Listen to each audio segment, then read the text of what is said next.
Alright, let's do it. My 600-pound life is worse than you thought. Uh-oh. This is that doctor from the TikTok My shorts. 600-pound life has everything a reality TV show needs to be entertaining, from gut-wrenching emotional meltdowns. Oh, you're costing me my weight loss surgery and you're ruining everything!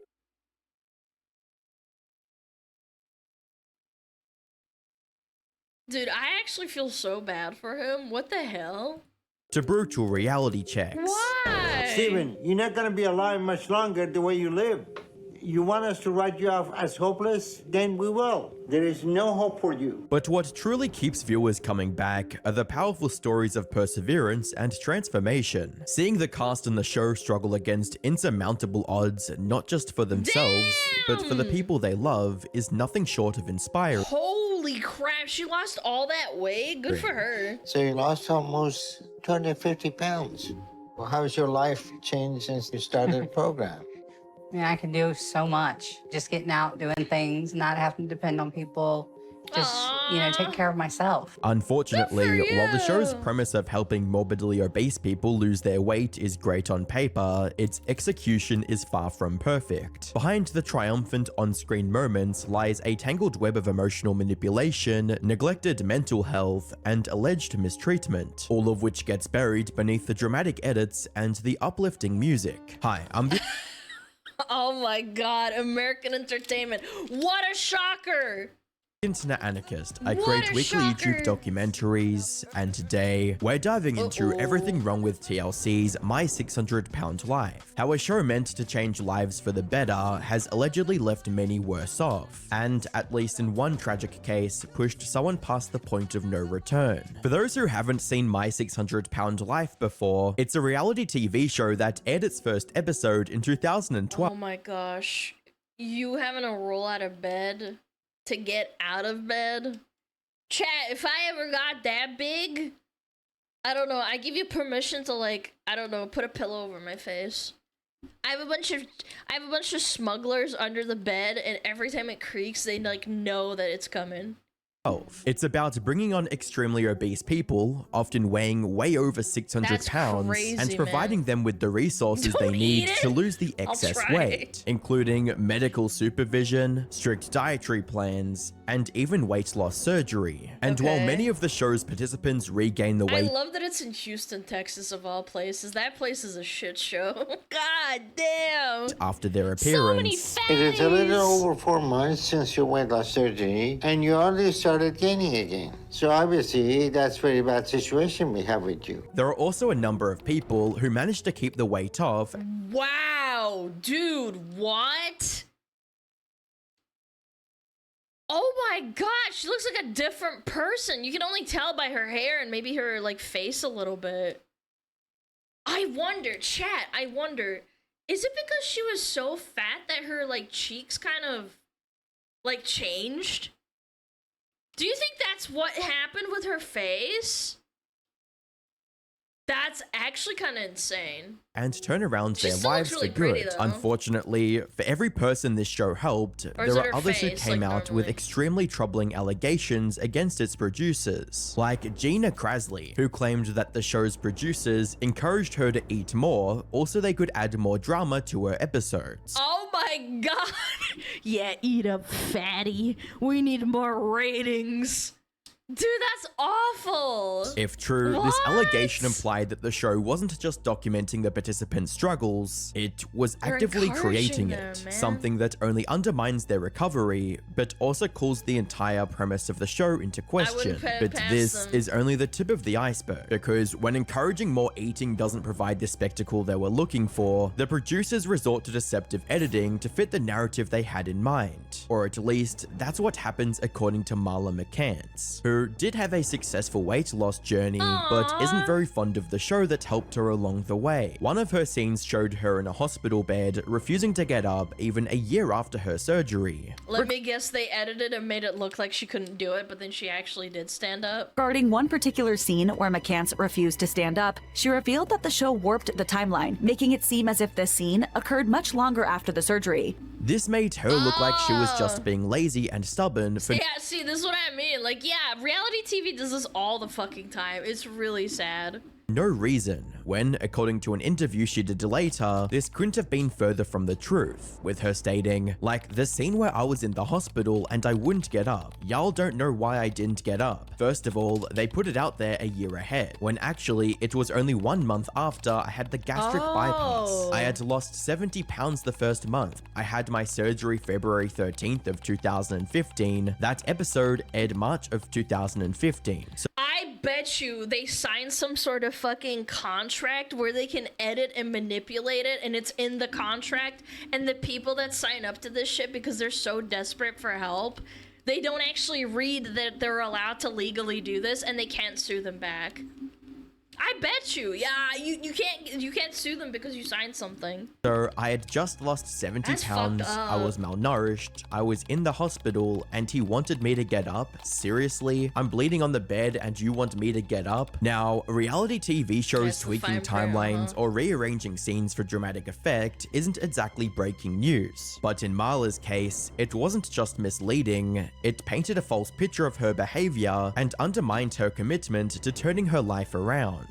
And unfortunately, it wasn't just Marla who walked away from the show feeling mistreated. Season 7 participant Jeannie Covey accused the showrunners of forcing her to film while she was suffering from emotional turmoil. You see, Jeannie had to travel to Texas with her mother for the show, Texas. leaving her father back home. But about 6 months into the filming process, she noticed that she hadn't heard from him in several days. So she contacted the authorities to request a wellness check, only to be met with devastating news that her father had passed away. The show then showed her returning home and abandoning the weight loss program Dr. Now, the show's host, had designed for her. She later claimed that she and her mother were grieving the loss of her father and asked the producers to stop filming. However, instead of agreeing to her request, the showrunners threatened them with a lawsuit, essentially forcing them to continue filming without caring about her mental health.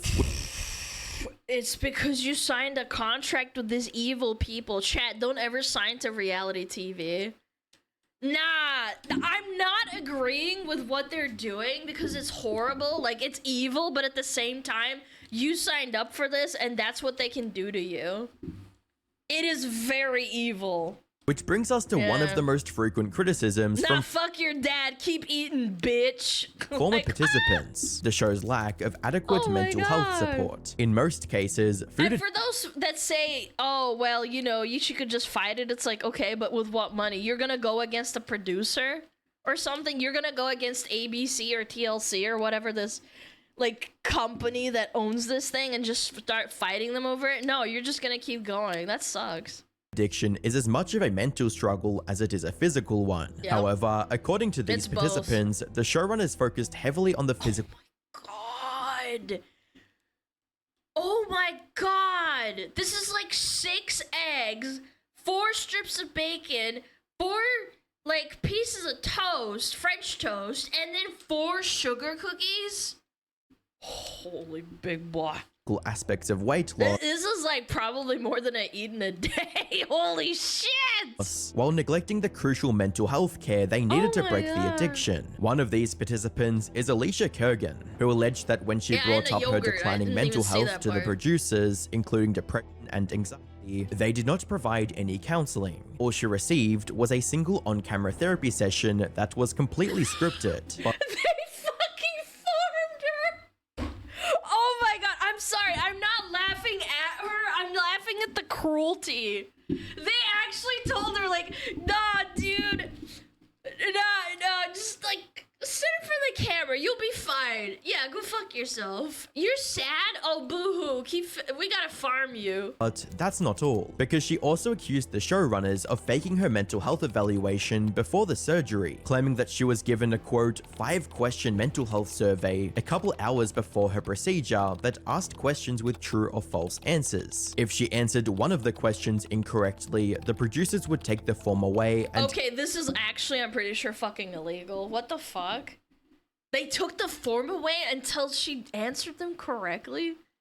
Nah, for this, I think you could probably sue. Give Like, for another legitimately. until she answered all the questions, quote, correctly. like And while coercion or Alicia was something. still able to lose her excess weight and change her life for the better, this alleged lack of mental health facilities could explain why so many of the participants regained their weight after ending the show, since without Dr. Now's stern meal plans, there was nothing that motivated them to continue their weight loss journey. Unfortunately, regaining weight pales in comparison to the toll these mental health struggles allegedly took on James Bonner. James appeared in the 6th season of the show and was doing quite significantly better than most other contestants.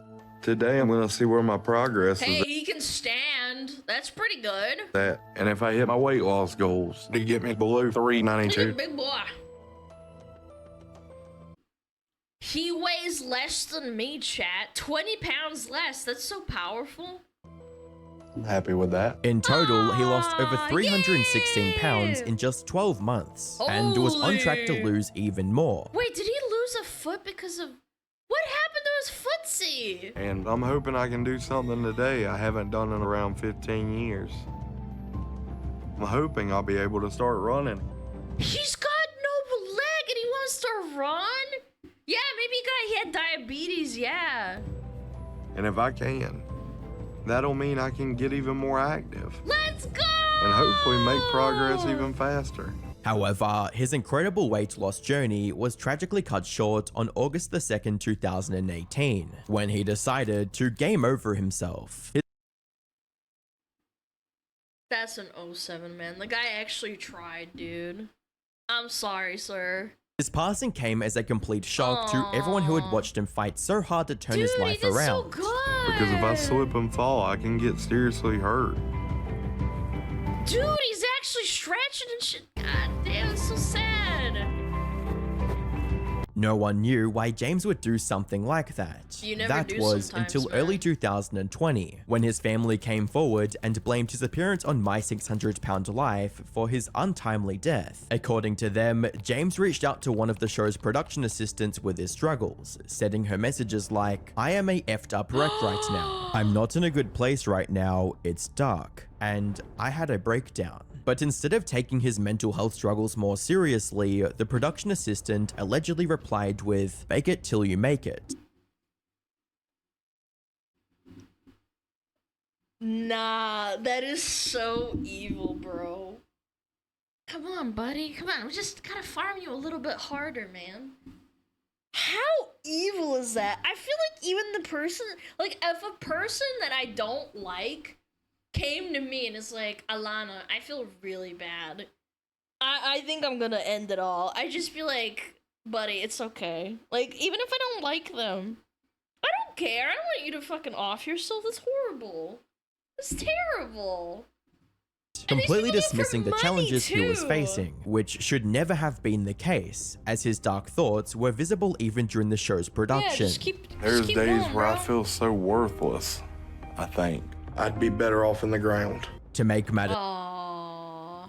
worse, his family alleged that he was drowning in debt as well, since the show's producers failed to cover the medical expenses they promised they would. His family also took things a step further and What? filed a $1 million lawsuit against the show's parent company, Megalomedia. If the things they alleged were completely But I thought the whole point is that they pay for it.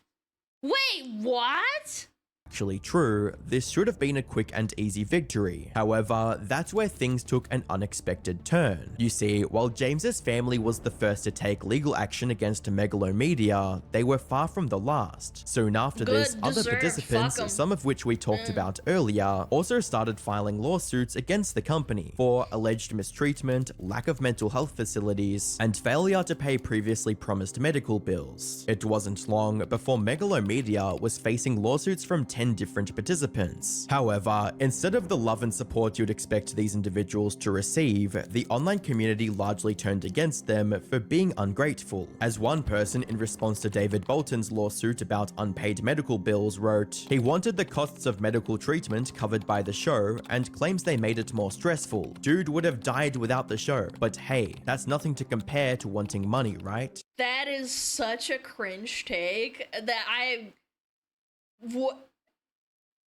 that average fucking Reddit moment, honestly. Nah, do you realize how much these surgeries fucking cost and how stressful it is to fucking juggle all that shit? Okay, let's like even look at a stomach bypass. How much does a stomach bypass cost without insurance in America? $33,000. The average prices cost $23,000 without insurance. That's crazy. That's insane. Similarly, Of course you'd be stressed out. Like, what? Jeannie Covey faced backlash, proclaiming the show should have stopped That's production GG, after yeah. her father's death. After all, she signed the contracts willingly, and it wasn't as if the producers forced her to stick with the weight loss plan in the months that followed, with one comment on YouTube writing, "Right from the start, she had a huge chip on her shoulder. She was a victim, a special case. Nobody understood her. Her gomless mum was serving up meals big enough for 6 people, but neither of them, quote, realized they were breaking the diet." Jeannie turned this into a battle between herself and Dr. Now, because she couldn't take responsibility for herself and buckled down to dieting. I mean, people just didn't have the context. Like, I didn't know her dad died. Look, I'm not saying it's okay to relapse, but at the same time, you gotta understand the position the person's in.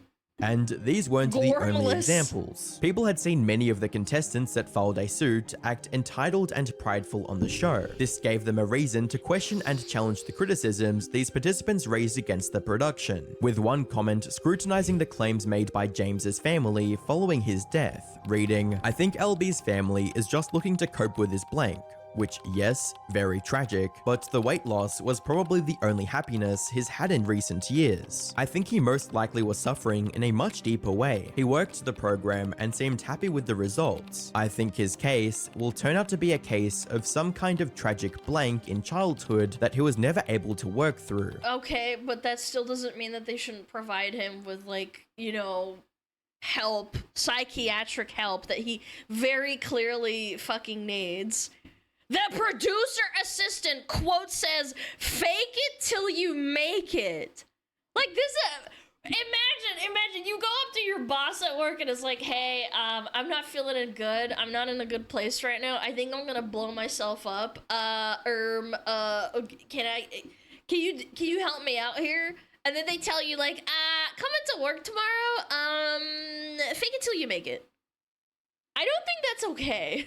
His family needs to put Just their saying. grief where it belongs, instead of latching onto an easy excuse for blank, because there are no easy answers. One person with alleged onset experience also suggested that Megalomedia was likely meticulous with the contracts contestants were required to sign, Yes, that's what I'm saying. I'm not defending it, but that's what I said. implying that the lawsuits filed against the company likely won't last long. And that's exactly what happened on the 14th of April 2022, when a Texas court dismissed all the lawsuits in one fell swoop. Now, while the lawsuits were largely dismissed because of the airtight contracts, Yep. that doesn't mean Like the I claims said. were entirely baseless. But unless a future lawsuit moves forward and prevails, there's no way to confirm their validity at this point. That Yeah, you can. I think it's gonna be like another 10 years until you can find stuff on it. I had stomach surgery. I used to weigh 400 pounds. Holy, you're almost as big as me. I now weigh 300 pounds and I'm still working on it. My goal is 280 and then 250. Yo, King, you can do it, man. You are so powerful, you have no idea. said, there are I'm still rooting plenty for of you, questionable King. things about my 600-pound life that continue to cast a shadow over its legacy, like the humiliating shower scene that's shown while introducing each new contestant. Many fans Dude, I don't know, man. I know exactly what they're talking about. It's like a pig trough or a cow trough, and they're like bathing them in it. see them as Oh shit, where was I? Fuck. Sorry. Where is it? Right here? 600-pound life apologize, that I continue to pressed cast a something. shadow over its legacy, like the humiliating shower scene that's Yeah, the shown while pig trough. introducing each new contestant. Many fans see them as degrading and exploitative, which begs the question, why do the cast members even agree to do these extremely embarrassing scenes in the first place? Contract? What do you mean? Shower in a pig trough for like $10,000 in surgery? For a while, Yeah. there was a rumor floating around on the internet that participants were paid over $1,000 for that scene That's a alone, which was lot! almost as much as they received for a full episode. However, Angie J, who was on the show at one point, clarified this on Reddit, and according to her, there is no extra pay for it. But the shower scene is pretty much mandatory as part of showing the participants' daily life. In other words, anyone hoping to appear on the show and receive help must Oh my first agree to that God. scene, even You if can't say no. Oh my gosh. it comes at the cost of their dignity. But that's not even the end of it, because on top of all the shady stuff that's allegedly going on behind the scenes, there are some serious issues with what the show actually chooses to put on camera, and nothing highlights this better than Dr. Mike's reaction to one of the show's episodes on his I channel, love where he Dr. raised Mike! concerns from the moment On Ruski, on Americans. Dr. Now Ruska began his Americans. procedure.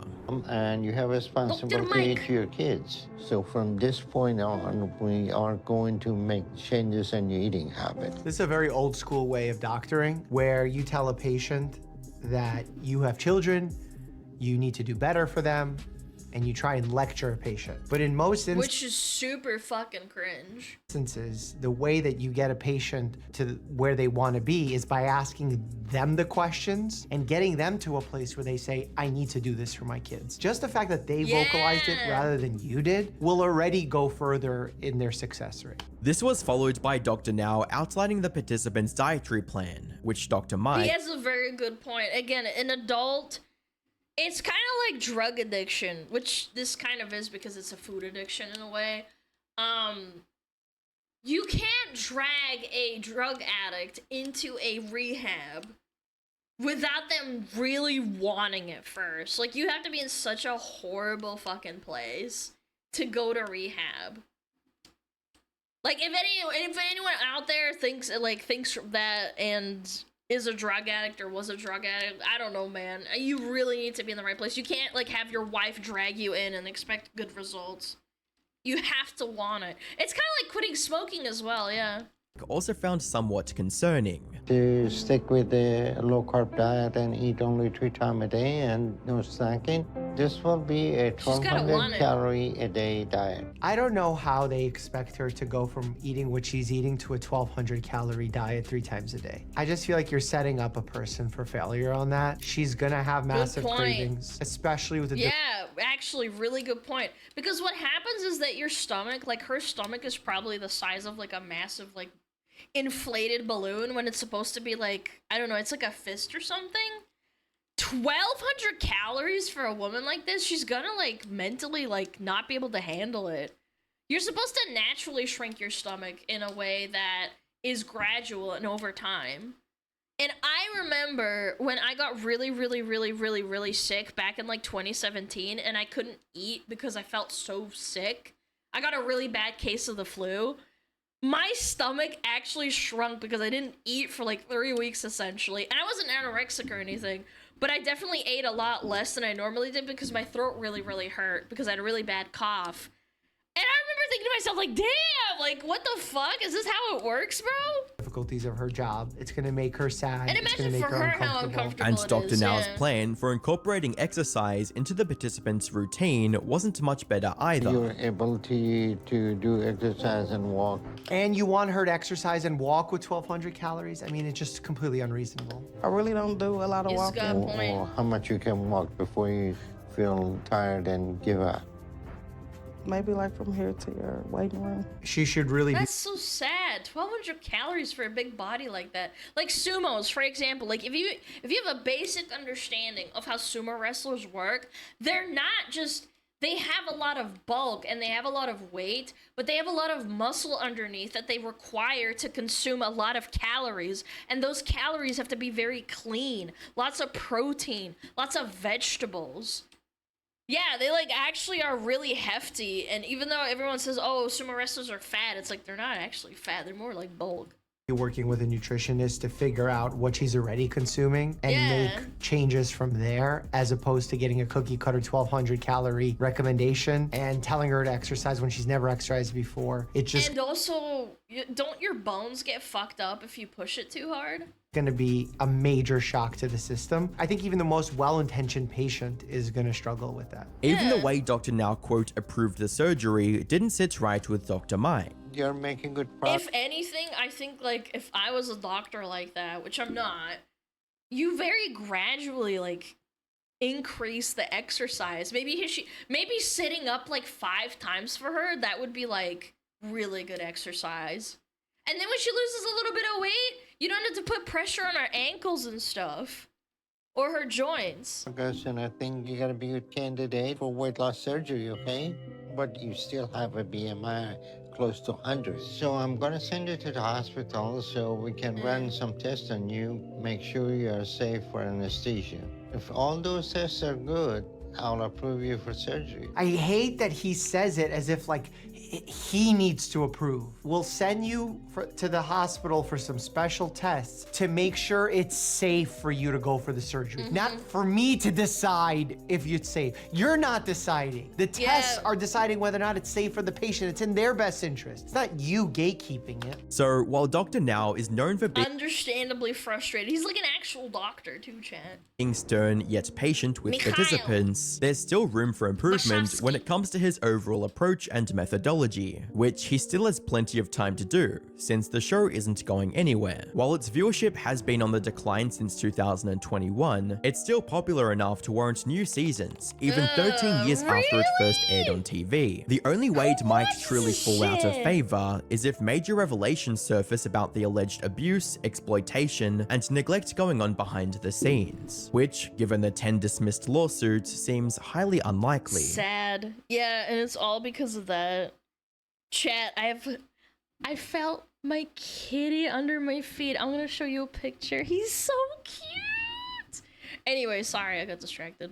Ma'am, have you seen the average TLC viewer? Yes, big fat American eating food while they watch another fat American being fat. Go check out Internet Anarchist. He's really cool. He's like Sunny V2, but like a little bit more in depth.